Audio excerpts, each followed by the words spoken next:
Hello book friends, I'm Allie, and I have decided to jump on the bandwagon a little bit late and do the mid-year Freakout Tag.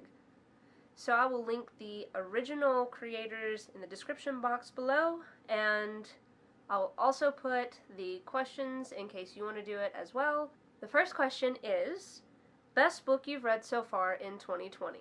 I actually have a few answers for this because I've read a few that I just absolutely loved. My first favorite is The Lies of Lamora by Scott Lynch, followed by Well Met by Jen DeLuca, and The Magic Misfits 1 and 2 by Neil Patrick Harris, The Gypsy Rizka by Lloyd Alexander, and this next one was a reread, but I hadn't actually read it since elementary school, so The Westing Game by Ellen Raskin, and I absolutely adored this book this time. Second question, the best sequel you've read so far in 2020? That would have to be The Magic Misfits, the second story by Neil Patrick Harris. I am falling in love with these characters. They are just so well done, and these books are so fun to read. Question number 3, new release you haven't read yet but want to. I still haven't read A Ballad of Songbirds and Snakes yet by Suzanne Collins.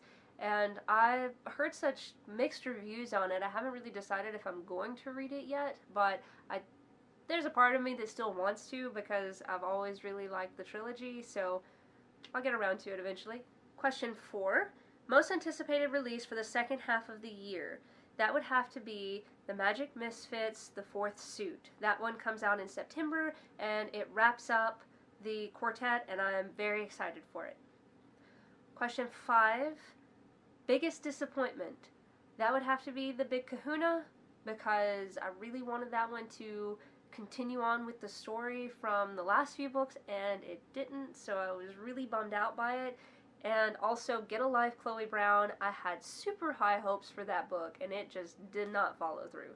Question number 6, the biggest surprise. I'd have to say Romancing the Duke by Tessa Dare.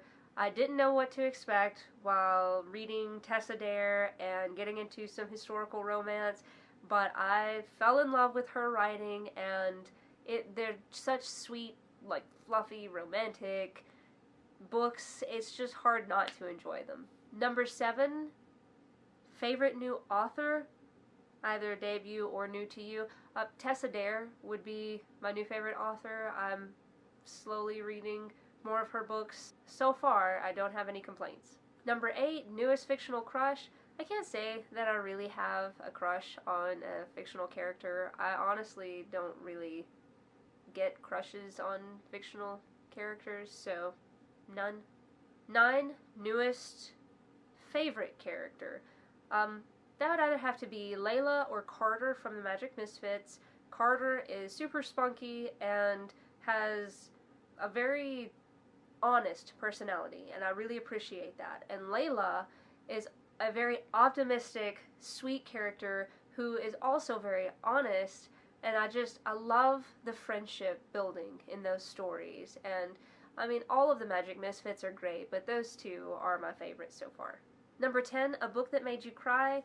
That would have to be The Paris Hours. This book was exceptional, and I was crying at the end of it. I put it down, and I continued to cry afterwards for like 30 minutes because this book just had me so incredibly emotional. Please read this book. It's amazing. Number 11, a book that made you happy. Well Met by Jen DeLuca.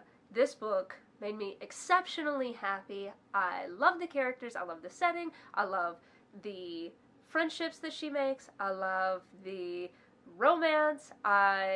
Everything that this book did, tropes and all, I absolutely loved it, and it made me very happy to read. Number 12 is the most beautiful book you've bought so far this year or received, and I actually have 3.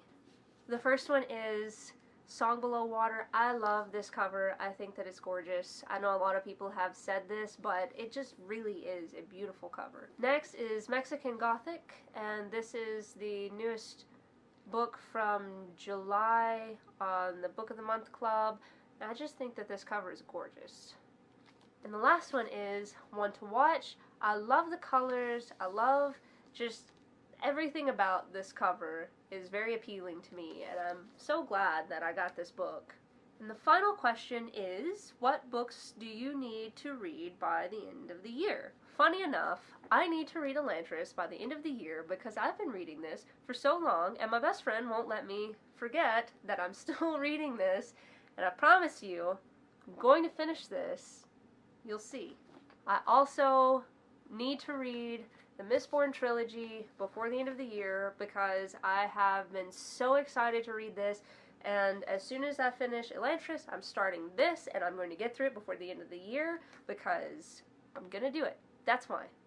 So that concludes the 13 questions of my mid-year freakout. If you've read some of these books and you want to chat about it with me in the comments, please feel free to. I'd love to talk about them.